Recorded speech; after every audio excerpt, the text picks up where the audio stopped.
Hi, everyone. We'll give folks just a minute or so to come on in the webinar here, but thank you for joining us today.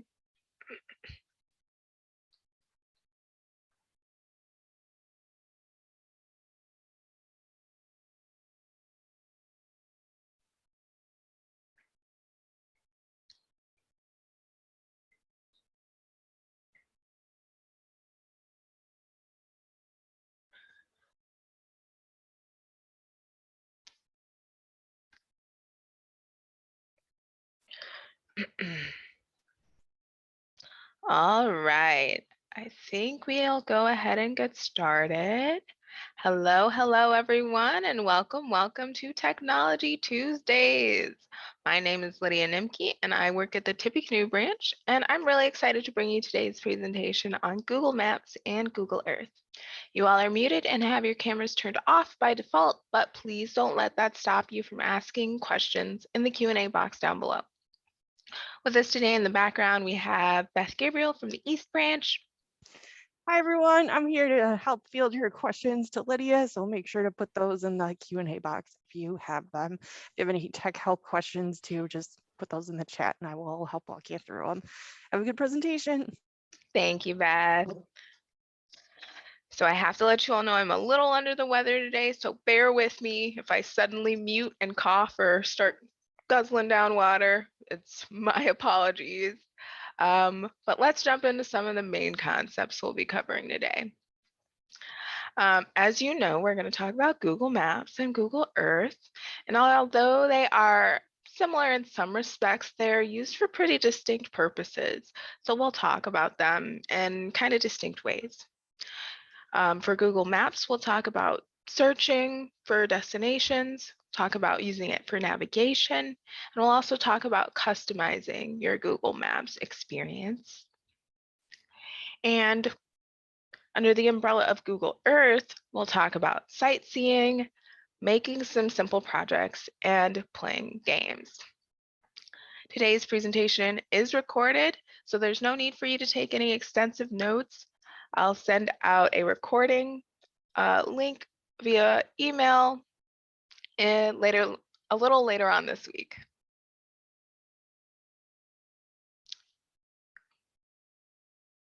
So we'll be talking about Google Maps first. And there are two ways to access Google Maps. You can download the application to your mobile device, or you can use it on the web by heading over to maps.google.com. To get a lot of the navigational power, like using it while you're driving or while you're biking or out on a walk for directions, you'll probably want to get that mobile app downloaded to a phone that has data so that you can use it when you're on the go. However, if that option is not available to you, you can still definitely use Google Maps on the computer to print out directions or see a map of where you're going, or get a general idea of where a business or residence is. You do not need to have a Google account to use Google Maps. However, if you use it on Google Chrome, say, it will automatically be connected to your Google account. And when you do log in with your Google account, you're able to do things like save places as favorites and input your home and work information and do some other customization things that we'll go over. There are some video demonstrations of the app in today's presentation, but for the live demonstration, we'll be using the web version, just to kind of give you all an idea of both.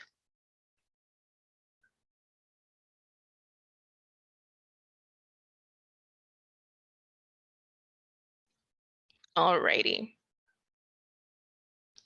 So you'll start most of your time using Google Maps by searching for your destinations, and there are a multitude of ways to search. You can search by address. If you know the street number and name of your destination, you can put that right into the search bar, like I'm doing here. And that'll show you that location. Now, this is actually the address for the Bayview Library. So you can see it's giving us a point, a marker right where that address is. And if we wanted to start our navigation process and get directions, we can look at the directions or start our navigation.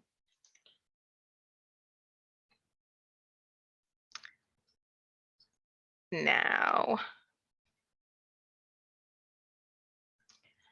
going forward, if I didn't know the address of the Bayview Library, I could always type in Bayview branch, and that will take me to the exact same location.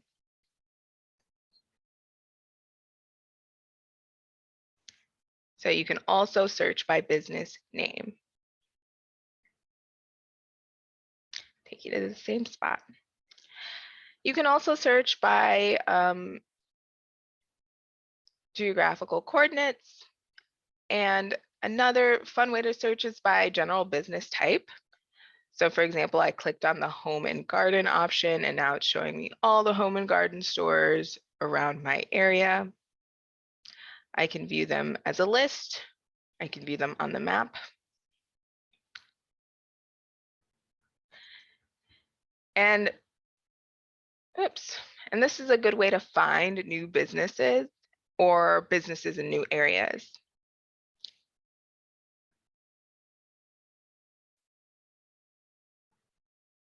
There we go.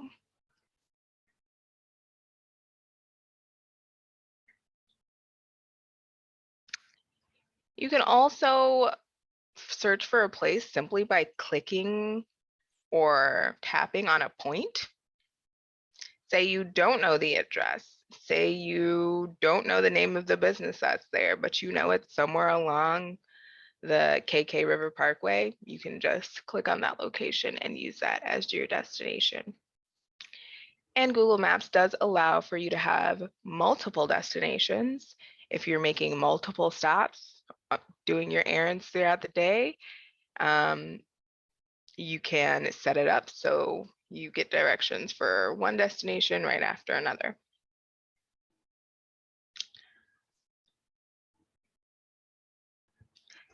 There are also a lot of transportation options that Google Maps offers, so you can find the most convenient way to get to a specific place. Of course, you can find navigation and directions for driving.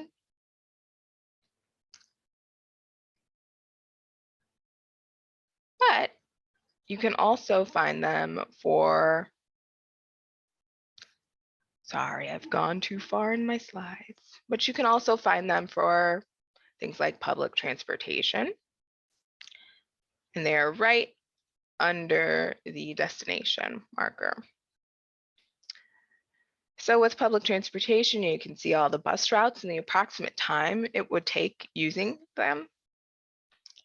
And they are really helpful. When I first moved to the city and started taking the bus, I used this all the time to help me, learn what the stops were and how to get from point A to point B. You can also find directions for walking navigation. It's going to take a little bit longer to get to Mayfair Mall walking versus riding a bus or driving, but Google will help you do that.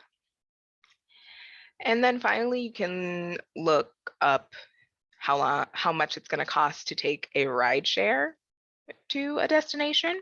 Now, Lyft is the only rideshare app I have installed, so it's only showing me that. But if you had others, it would show you them as well, as long as it works with Google. So Uber would show up as well if I had that one installed, and it'll show you the approximate cost as well as the approximate wait down here at the bottom. So it's a 2-minute wait. It'll take about 17 minutes, the same amount of time it would take driving, and it'll cost around $25 to $30, not including tip. So that is really useful, especially when you're in cities you are not as familiar with as I am with my, home city. You can also find biking and cycling instructions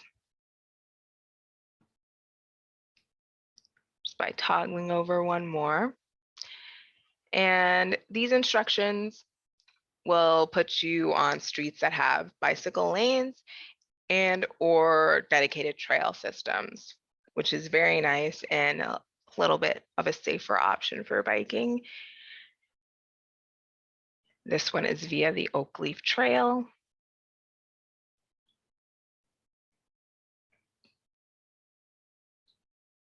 And if you scroll down to the details of these directions, you can see it even gives you a little elevation guide. So you can see how hard of a bike ride it's going to be.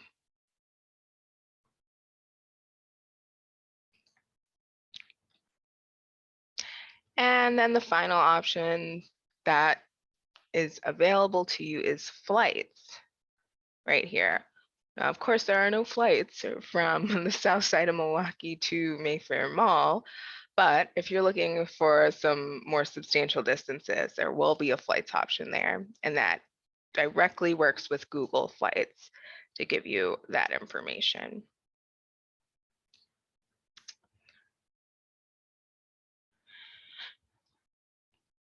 So in Google Maps, you have the control to make the map look however is most beneficial to you. What we've been looking at so far in Google Maps is the default map view, which is just an illustration with roads and highways, depending on how much you zoom in and zoom out, bodies of water, things like that. If we wanted to, by clicking on this button here, we can change that. So let's go ahead and play this video and see the different map options. So as you can see, we can change to satellite view and terrain for map type. Satellite view is going to give you a way more realistic idea of what trees, buildings, sculptures, things like that are in the area. An overhead top-down view. So almost as if you were just in the sky above the area you're looking at. And terrain maps are almost like topographical maps, but they don't have contour lines, but they do give you some of the information on the different features in the land you're finding.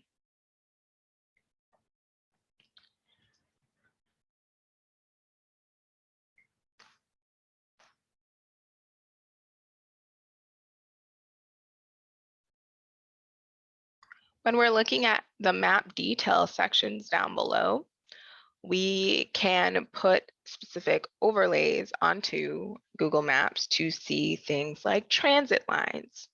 So very helpful, again, if you are navigating a new city or learning how to use public transportation in your current one.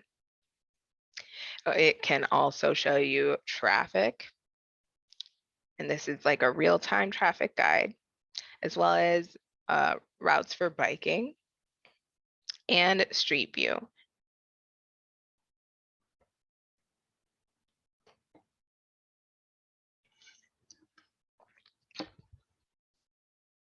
Now, anywhere you see in blue here is a place that you can use Street View in. And once we click on one of those blue lines, once we zoom in, you'll actually find that we are at Mayfair Mall by the Barnes & Nobles. And we are there as if we're looking at it from the street, or the parking lot in this case. We can see the Crate and Barrel in the distance, the other buildings, because it's almost like we were there.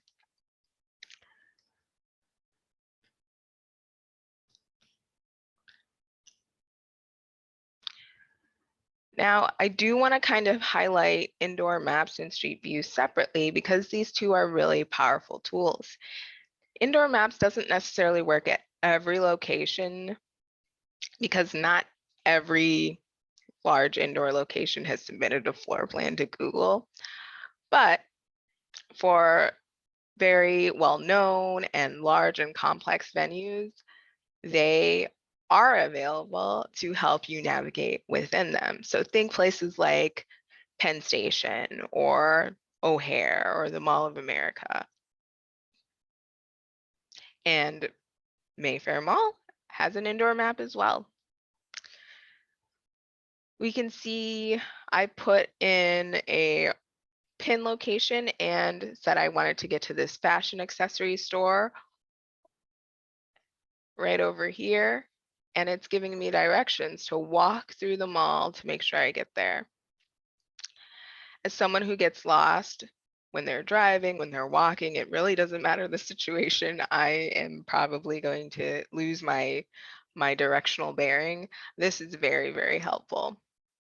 So you don't have to look for that little sign anymore that says you are here. You'll be able to find where you are, no matter where you are.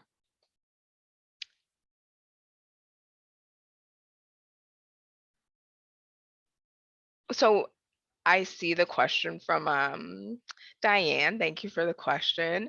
All you have to do to get to indoor maps is zoom in. Once if you search for Mayfair Mall, for example, if you just zoom in, the stores inside Mayfair Mall will start to appear.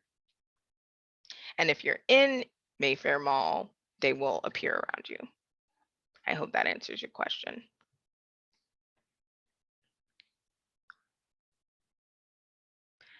And again, I have to highlight Street View again as well, because it is so useful to use to see what the facade of a building may look like. Sometimes, street numbers or house numbers aren't always visible on buildings and houses, and street names aren't on every single corner. So it's very helpful to know that you're looking for like a yellow house that's 2 houses into the block. You can also move along Street View by pushing these arrows that'll appear. So you can, see what's around the area you're trying to get to.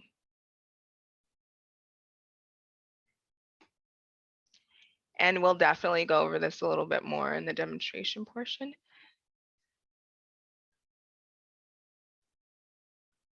But now we, of course, have to talk about navigation, because that's what a lot of people use Google Maps for, especially while they're driving.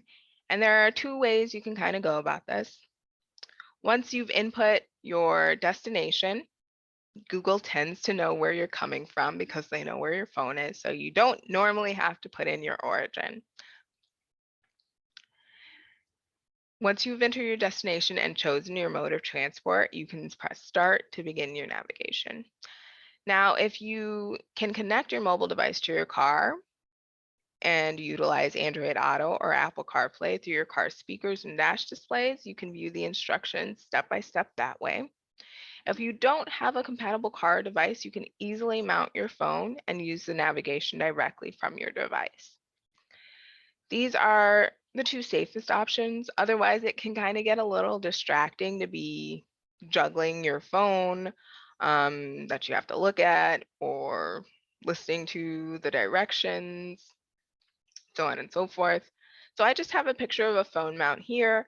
They can attach to many places in your car, like your windshield, an air vent. Some of them can go in your cup holder and have an arm come in front of you.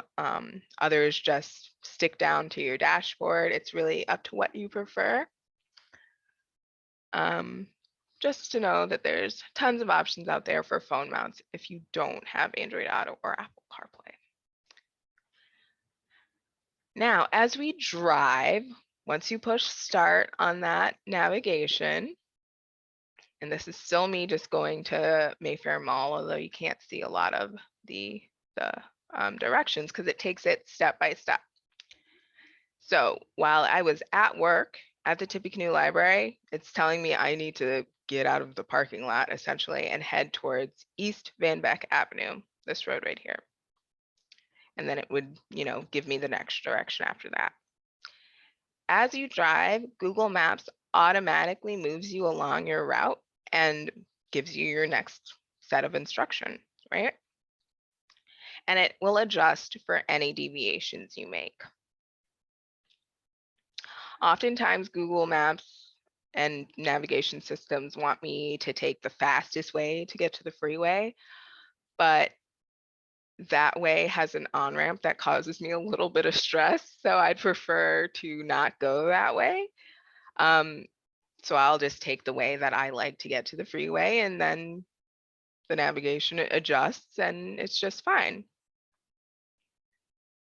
So it'll always adjust no matter what you do. If you have to stop at the mobile and get gas before you head off to Mayfair, you can do that without having to change anything on your phone.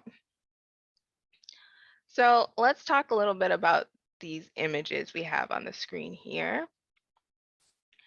So once you're in navigation, you have access to these buttons here. And the first one is a search button, and this is for searching along your route. So if you are, in our example, on our way to Mayfair, and we realize we have to stop at Target to pick something up along the way. What Google Maps is going to do is search along your route to find you a Target that's the least out of your way. So if there's a Target that's 0.2 miles away from your route and a Target that's 5 miles away from your route, it'll show you that Target, and you can add that into your list of stops. The next option is for the voice commands, the voice directions. So you can have Google read out every direction each step of the way. So in this case, it would say, head towards East Van Beck Avenue, and then turn left onto South Howell Avenue. So you can have it read each step of your directions, or you can just have it read alerts like it's set to now, or you can have it say nothing. Up to you. Now this next button here is the compass. And this just changes your orientation, your view, so that once you press it, north is going to be up on your screen. So I had pressed it in the second image. So north is up instead of being towards the left. So that can help you orient yourself a little better. And this last one here is for putting in reports.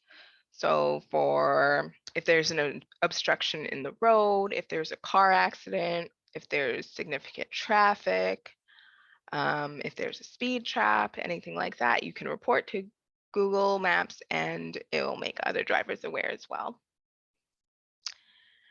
Now down at the bottom here, if you ever want to end your navigation, like if you're just messing around with Google Maps later on today and you're not actually going anywhere, but you just wanted to see what it was like, you can just press exit and that'll end your navigation. Once we pull up this bottom section here or tap on it, we'll see all of these navigation options as well. And some of them are the same as the ones we went over previously over on the side here. But the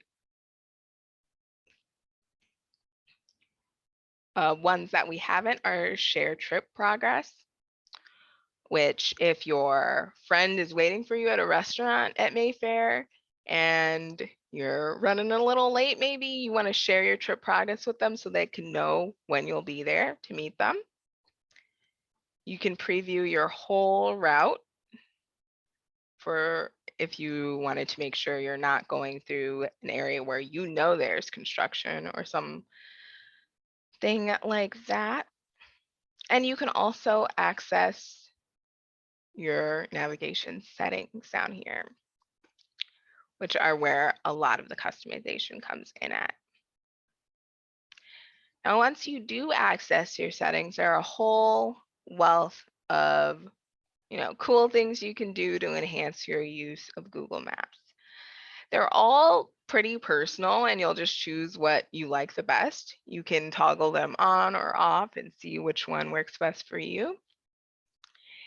And, you can always reset things to automatic or default. So you can change the color scheme and the distance units. You can automatically save your parking location, which would have saved me a lot of heartache. The last time I went to a Brewers game, I lost my car. You can set your walking options if you're using Google Maps to navigate while you walk often. Here is also where you'll add in your music streaming provider if you want to have playback controls on your Google Maps while you're using it for navigation. You'll have to have a subscription with whatever service provider you do decide to use. But if you click on this, you can add in your Apple Music subscription, Spotify, I think Pandora as well, and play your music from within Google Maps. So you can skip songs and replay them, pause and play, things like that.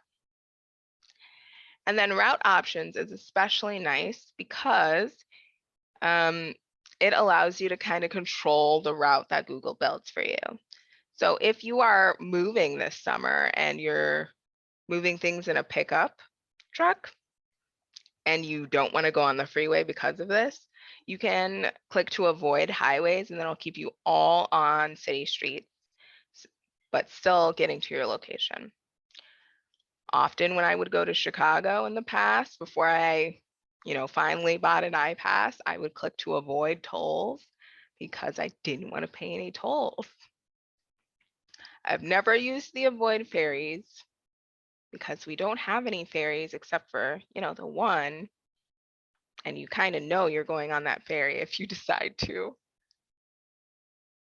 And then we have the option to prefer fuel efficient routes, which is a pretty new thing, I think. Sometimes the fastest route, the routes that is the least miles, and the route that is the most fuel efficient are 3 different routes. So you can toggle this on to make sure that the most fuel efficient route is the first one that is suggested to you.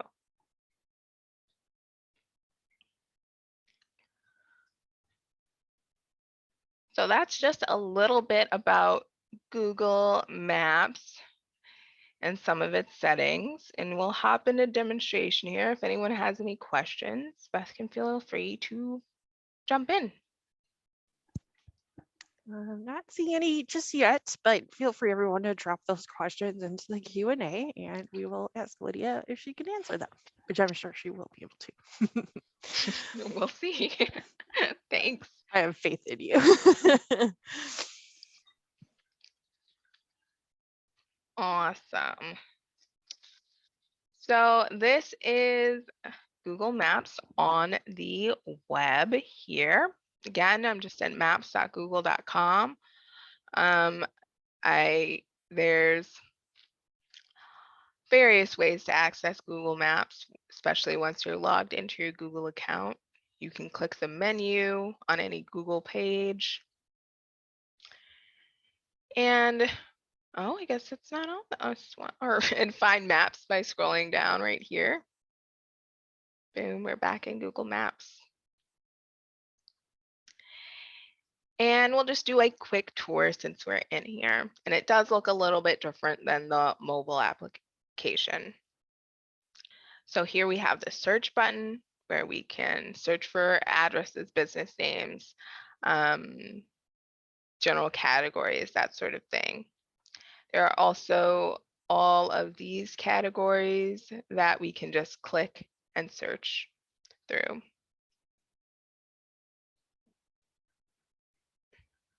Really simple like that.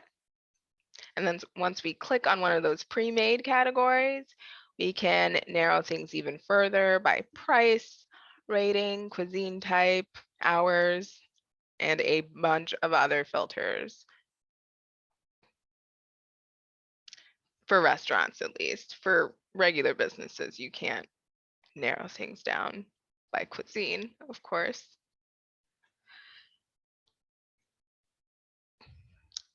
When we go down to the lower right-hand corner, I'm going to turn off my camera so to make sure you all can see everything. Here is where we can change our map types and see different details. So we can go with the default view or the satellite view and see things in a little bit more detail that way.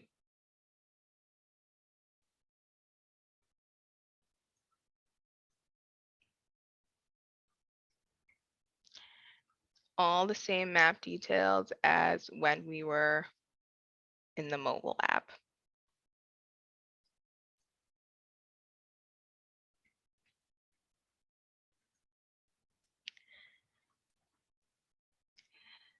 Now, I probably do this way too much because I like to know where I'm going before I go there. I do want to show you all a live version of Street View.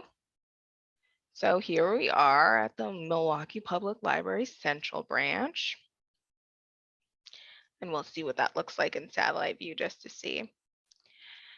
And you see, once you zoom in a little bit to Google Maps, you can see the names of all the businesses, all the streets, any sort of landmarks, restaurants. It really gives you a lot of information to work with. And Street View is just in the lower right-hand corner. There is a little person, a little yellow person, and you can drag this little yellow person, and he's really being dragged around onto any of these blue lines or blue circles. And once you drop him, we are in the Street View in the rotunda of the Milwaukee Public Library. I just think that's quite neat. Not every place lets you go inside, but a lot of public buildings, a lot of major businesses will let you do that. Let's look at one more. One more.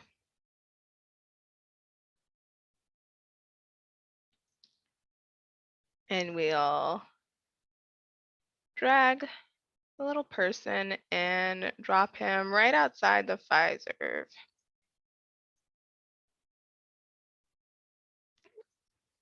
And oops, I already did this.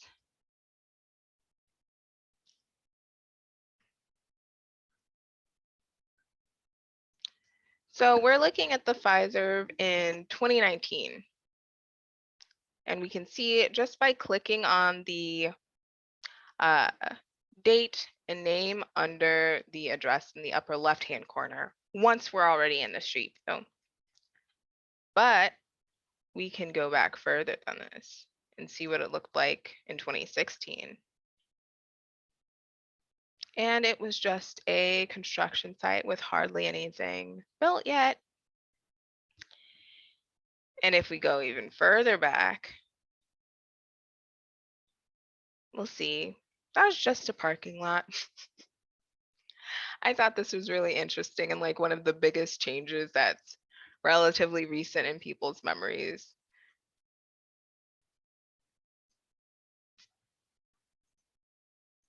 All right, any questions? Did I go too fast over anything? More than happy to go back again.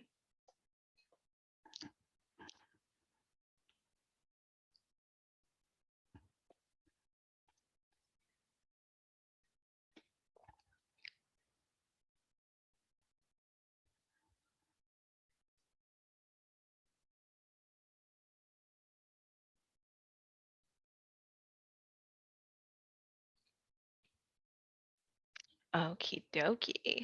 Let's move on to talking about Google Earth. And I know that's just a very brief overview of Google Maps. There's a lot of features I didn't mention, but I will be happy to help you with them if you come across them and want to know more about them. So in essence, Google Earth is a computer program that has the ability to render the Earth as a 3D model. The model is primarily based on satellite imagery, and it works by superimposing GIS data, so Geographical Information System data, aerial photography, and satellite images onto the previously mentioned 3D model. You can use Google Earth to travel the world and explore new places. You can explore different cities, you can see landmarks in 3D and buildings up close. In other words, Google Earth does this massive data collection and modeling so that users can inspect the Earth as if it was in front of them.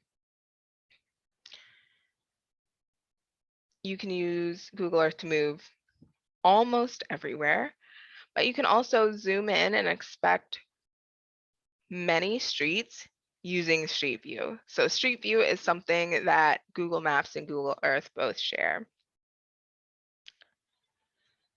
Google Earth does have a web version and a downloadable software that comes at a cost. The web version is a more introductory software that pretty much anyone can use to learn more about our planet, see more of the awesome countries and cultures that are around it. And Google Earth Pro is more for professional use, people who are using it for business and things like that. The main difference is the ability to print high resolution photos in the Pro version, as well as the ability to automatically find locations instead of having to find them manually each time.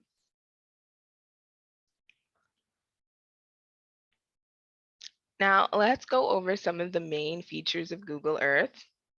Probably the biggest one for me, loving to travel so much and not really having been able to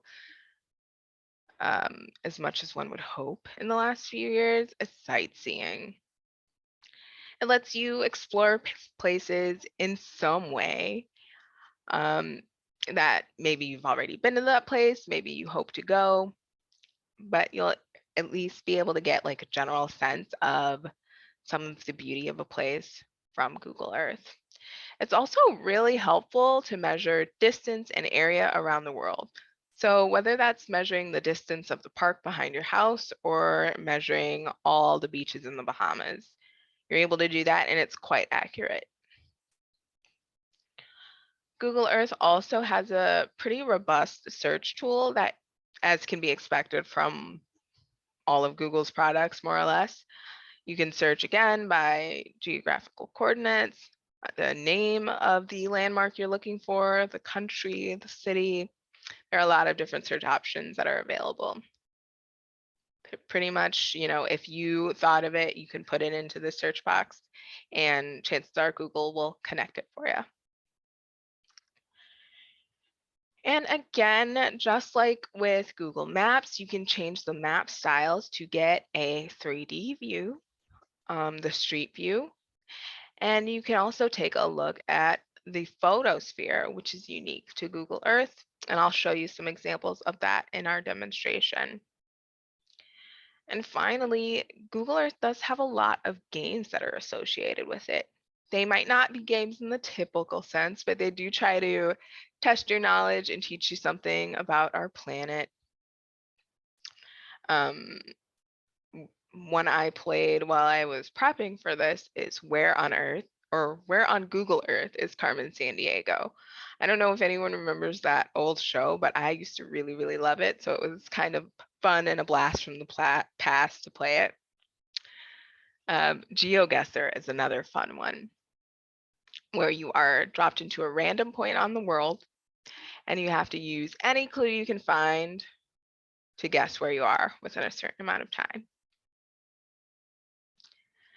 Now, Google Earth is going to take some significant processing power from your computer. So you might hear a fan go on, it might get kind of hot. That being said, when I get to the demonstration portion in a few minutes, please bear with me because I have to run Zoom and I have to run Google Earth at the same time, which I have yet to do. So it'll be an experiment. So once you go to earth.google.com, you are taken into a page that looks pretty much like this. You'll see the model of the Earth in the middle, and you'll be able to navigate and use the software from there. You can click and drag on the Earth to turn it, and you can use the minus and plus buttons down here, or the wheel on your mouse to zoom in and zoom out. We'll go over these icons again in the demonstration, but of course we have the search button. Here we have access to Voyager. Then we have the I'm feeling lucky button. Access to projects, those map styles, and your measuring tool. Over on the right here, again, we have a compass, our options for 3D or 2D models, street view, this little person, and a way to get taken to our location.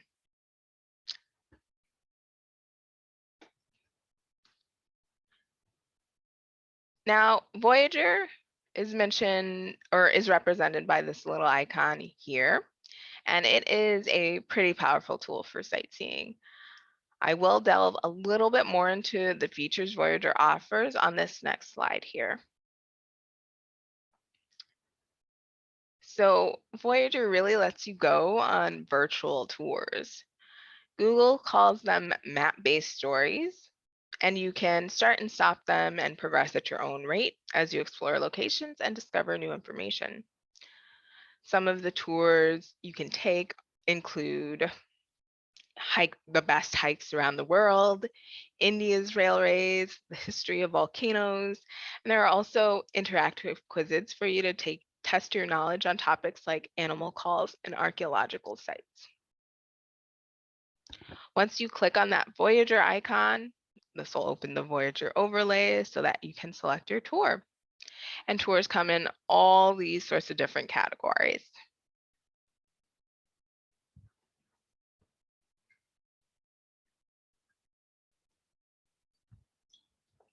Now, I know that was only a brief introduction, but if there are any questions before we jump into Google Earth, demonstration will do a better job of explaining it than I could with just words and pictures. Let's see. We did have a question jumping back to Google Maps about how much data it could potentially use if you're on your cell phone. It uses less than it used to, I can tell you that for sure. I think I can look in my phone and see the data usage per apps and maybe get back to you. Margaret? Yeah. So I will check that out and send you a follow-up email if that's all right with you. I don't think it uses terribly much, but I have never, ran into an issue where I've ran out of data because of navigation, but I know there are some people who have. Yeah, I would say I haven't either, but I don't use it all that often. Right. Usually. Right. Same. So let me check into that for you, Margaret, and get back to you if that's all right. Thank you for the question, though.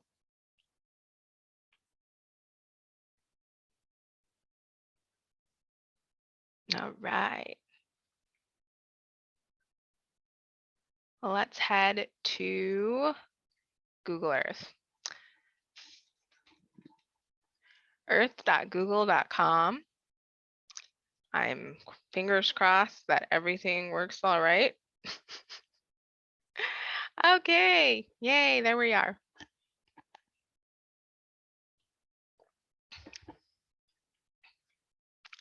So here is our beautiful planet. And I am just clicking and holding and dragging the mouse around to change the orientation here. And if I wanted to scroll in,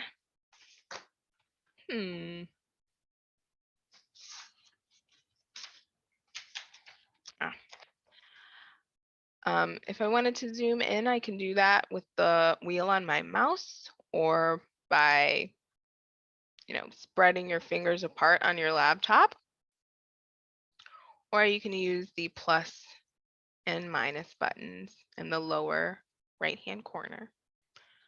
I'll turn off my camera to make sure everyone can see. And now we're just over Australia.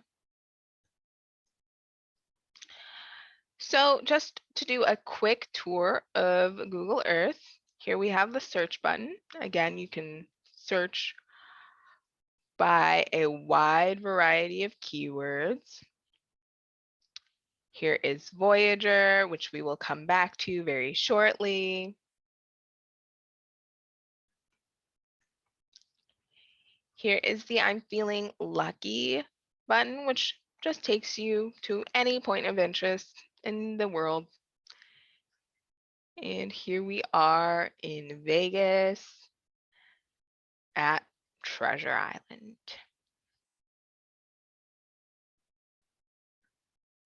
So very cute. Down below that, we have access to our projects. And once we click on that, I made a little example one to, show you all kind of how it works. Below that, we have our options for map style. So we can change that on or off depending on our personal preference, depending on if our computer is running really slow with it, we can make things a little bit more simple. And we have our measuring tool there. So if we are, for some reason, curious how much area Treasure Island takes up, we can, I don't exactly know where the ends of it are, but we can see that it's like 0.3 square miles.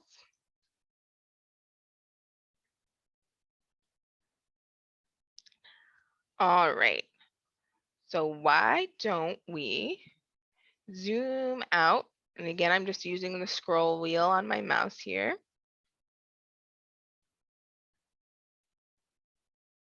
And we're gonna go somewhere near here.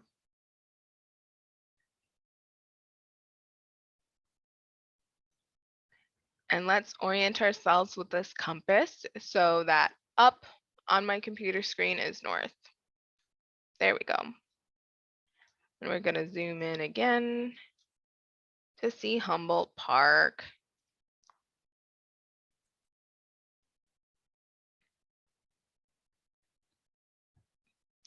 Now that we're in Humboldt Park, if we wanted to see the 3D rendering, we can just click 3D in the lower right-hand corner to take a look at that.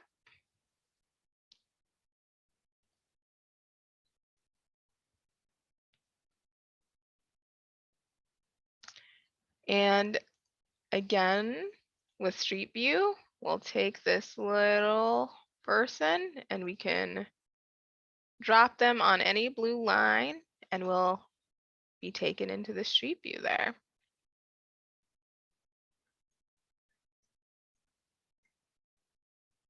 And we can use these arrows to travel anywhere along those blue lines.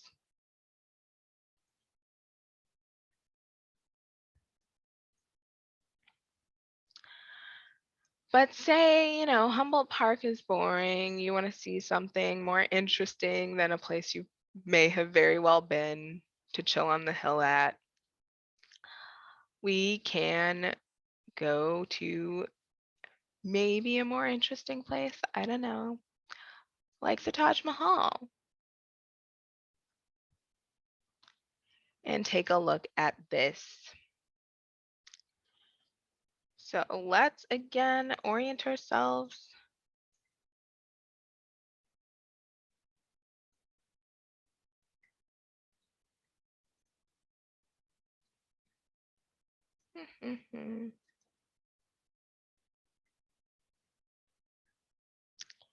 And I'm going to take the little person and drop them again.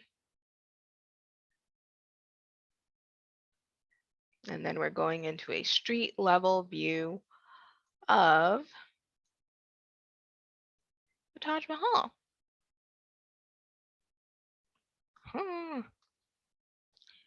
And as you can see from the upper left here, we are in the photosphere. So we can look all the way up, behind, all the way down as well.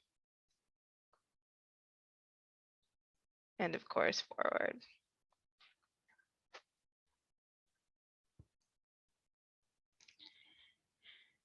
Okay. Now I see we're running out of time. So let's take a look at the Voyager quick.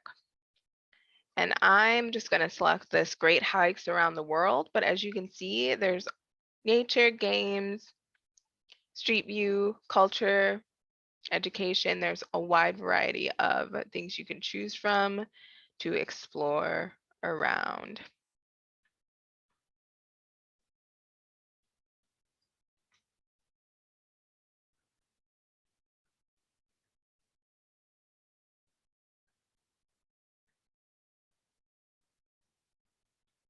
And of course, this is a great tool if you're planning trips to places that are new to you.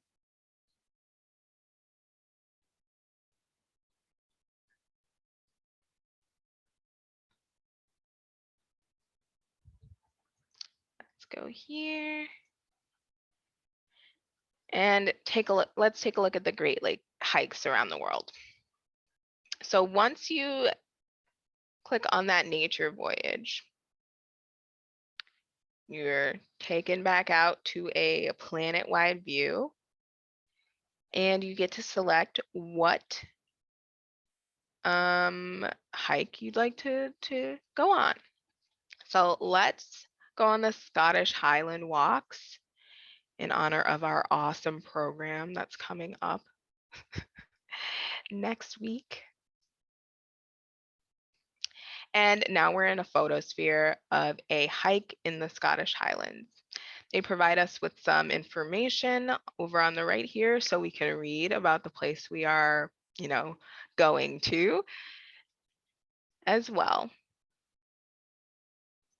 And you can use these arrows to navigate through the hike.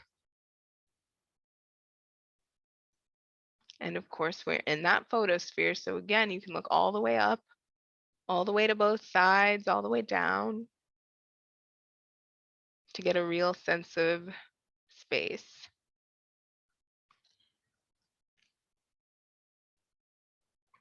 And when you advance the story, you'll be taken to another point of interest along the hike. And I found this is pretty similar to how some of the other ones work, but depending on the subject, there are some that are more abrupt changes. If you're learning about downtown Tokyo as opposed to Scottish strolls, woodland walks, things of that nature. So yeah, I just thought this was a really cool way to explore, even if you can't physically get out there and go on a walk. in the Scottish Highlands. A hike. This is a definite hike, not a walk. All right. Are there any questions? Lighter. Yeah, I was wondering, I think she means, the question is, can we make the Google Maps lighter so it's not so dark? And I don't really know if you can alter it much. Yeah.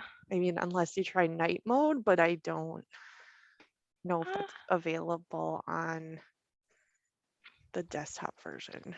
Yeah, I don't know either. I think that might be something you can only change in the mobile application. Yeah. And yeah, sorry about that, Arlene. Right. I hope Google Earth was showing up well for you because Google Earth is pretty. It looks good to me on my end. I've been somewhere similar to that in the Highlands. It was Aw. fun. Take me I'm back. big jealous, big jealous. Gotta go.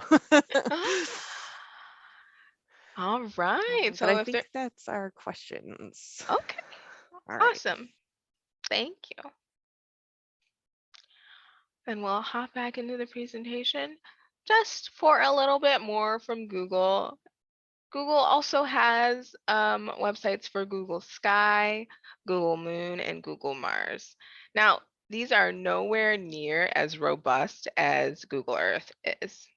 Full disclosure. Maybe one day they will be, but we just don't have tons of satellites floating around in in space or around Mars. So it's definitely less robust and it's more of a flat image, but it does have the entire surface, as far as I know, of the moon and Mars. So you can, inspect craters a little bit closer and things like that. And like I said, maybe one day they'll be just as robust as Google Earth is.